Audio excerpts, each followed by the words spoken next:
జై భీమ్, జై భీమ్, జై భీమ్. ఇంతకుముందు మన వక్తలు చెప్పినట్లు రాజ్యాంగ వారోత్సవాల్లో భాగంగా ప్రతి గడపలో కూడా ప్రతి వీధిలో మనం ఏర్పాటు చేస్తూ ఉన్నాము.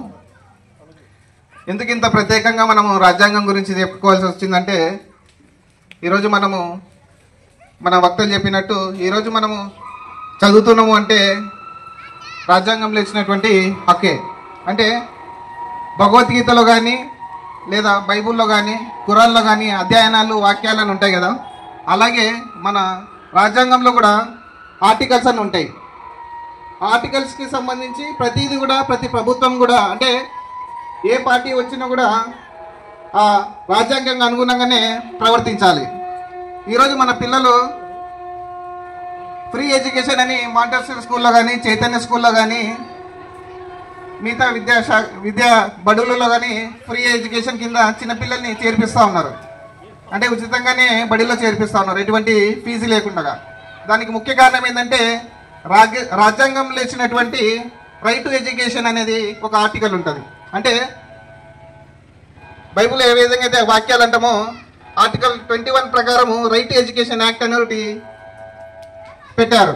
ఆ రైట్ టు ఎడ్యుకేషన్ యాక్ట్ ద్వారానే మన పిల్లలకి ఈరోజు ఉచితంగా బడిలలో చేర్పించగలుగుతున్నాము. ఈరోజు మన దళితవాడలో కూడా స్కూల్ లేదు, కానీ స్కూల్కి రావడానికి కారణము స్కూల్ తెప్పించుకోవడానికి ఒక బీజం వేయాలంటే రైట్ టు ఎడ్యుకేషన్ యాక్ట్ ద్వారా మనము అడగాల్సిన చాలా విషయాలు ఉన్నాయి. అలాగే మన పిల్లలు మన స్కూల్లో చదువుతూ ఉన్నారు. అందరితో సమానంగా మన పిల్లలు కూర్చోవాలంటే దానికి కారణం ఏంటంటే ఆర్టికల్ 14 ద్వారా అందరితో సమానంగా మన పిల్లలు కూర్చుంటున్నారు.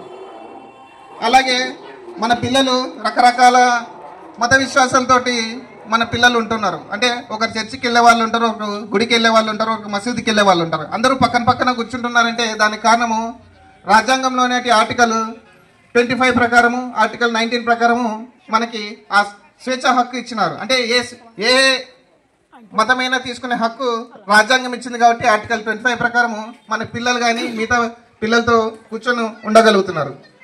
అలాగే మన పిల్లలు ఈరోజు డాక్టర్ అవుతా అన్నారు, లేదా సివిల్ కలెక్టర్ అవుతా అన్నారు, ఇంజనీర్ అవుతా అంటున్నారు, ఇలా టీచర్ అవుతా అంటున్నారు. అంటే రాజ్యాంగంలో ఇచ్చినటువంటి స్వేచ్ఛా హక్కు, అంటే మేము ఏ వృత్తినైనా ఎంచుకునే హక్కు ఆర్టికల్ 19 ప్రకారము మనకి రాజ్యాంగం ఇచ్చింది కాబట్టి ఈరోజు పిల్లలు చెప్పగలుగుతున్నారు. అంటే ఏ వృత్తినైనా తీసుకునే హక్కు రాజ్యాంగం ఇచ్చింది కాబట్టి మనము ఏ వృత్తినైనా చేయగలుగుతున్నాం. ఈరోజు నేను డాక్టర్ అయినా అంటే కూడా దాని కారణం ఏంటంటే రాజ్యాంగంలో ఇచ్చినటువంటి హక్కు. అంటే నేను ఏ వృత్తినైనా చేసుకునే హక్కు రాజ్యాంగం ఇచ్చింది కాబట్టి ఈరోజు నేను డాక్టర్ అయినాను. అన్న వ్యాపారం చేస్తున్నాడంటే కూడా రాజ్యాంగం ఇచ్చిన హక్కే. సారు టీచర్ అయినారంటే రాజ్యాంగం ఇచ్చినటువంటి హక్కు. అంటే ఇటువంటి చాలా హక్కులు రాజ్యాంగంలో ఇచ్చాయి కాబట్టి మనం ఈరోజు స్వేచ్ఛగా అందరితో సమానంగా ఉన్నాయి. ఈరోజు మనం ఓటు వేస్తున్నామంటే కూడా రాజ్యాంగం ఇచ్చినటువంటి హక్కు. అంటే భారతదేశంలో దళితులు ఒకప్పుడు వెలివేయబడ్డారు, ఊరికి అవతలు ఉండారు. ఈరోజు భారతదేశంలో ఒక పౌరుడిగా ఉన్నామంటే రాజ్యాంగంలో ఇచ్చినటువంటి ఆర్టికల్స్ ప్రకారమే మనం పౌరుడిగా ఉన్నాం. ఆ పౌరుడిగా ఉన్నందుకే మనం ఓటు హక్కు వేస్తున్నాము. పౌరుడిగా ఉన్నందుకే మనము రాజకీయాల్లో నిలబడుతున్నాము. రాజకీయాల్లో నిలబడి ఒక కార్పొరేటర్గా, ఒక ఎమ్మెల్యేగా, ఒక ఎంపీగా, ఒక మినిస్టర్గా, లేదా ఒక ప్రధానమంత్రిగా, అలా రకరకాల వివిధ శాఖల్లో మనం పనిచేస్తున్నారు రాజకీయ పరంగా. అంటే ఓటు హక్కు అనేది ఒకటి ఉంది కాబట్టి, ఒక భారత పౌరుడిగా ఉన్నాం కాబట్టి ఇవల్ల హక్కులు వచ్చాయి.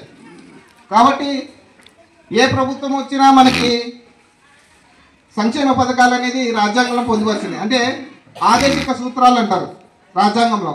ఆదేశిక సూత్రాలు అంటే ఏ ప్రభుత్వం వచ్చినా కూడా ఈ ఖచ్చితంగా పాటించాలనేది రాజ్యాంగం నిర్ణయించింది. అంటే వాళ్ళు జీవించే హక్కు ఉంది. అంటే వాళ్ళకి తాగడానికి నీళ్ళు ఇవ్వాలి, వాళ్ళకి తినడానికి తిండి లేదు కాబట్టి ఆహారం ఇవ్వాలి. ఆహారం ఇవ్వాలంటే తక్కువ ధరలో వాళ్ళకి రేషన్ అందివ్వాలి, అది రాజ్యాంగం చెప్పింది. లేదా వాళ్ళకి ఉండడానికి ఇల్లు లేదు కాబట్టి వాళ్ళకి వసతి కల్పించాలి, అంటే రాజ్యాంగంలో చెప్పినట్టు వాళ్ళకి ఇల్లు కట్టివ్వాలి. ఇలా చాలా హక్కులు, చాలా విషయాలు మన పరంగానే ఆలోచిస్తే చాలా విషయాలు ఉన్నాయి కాబట్టి రాజ్యాంగం తెలుసుకోవాలి. రాజ్యాంగం తెలుసుకుంటే మన హక్కులు తెలుస్తాయి.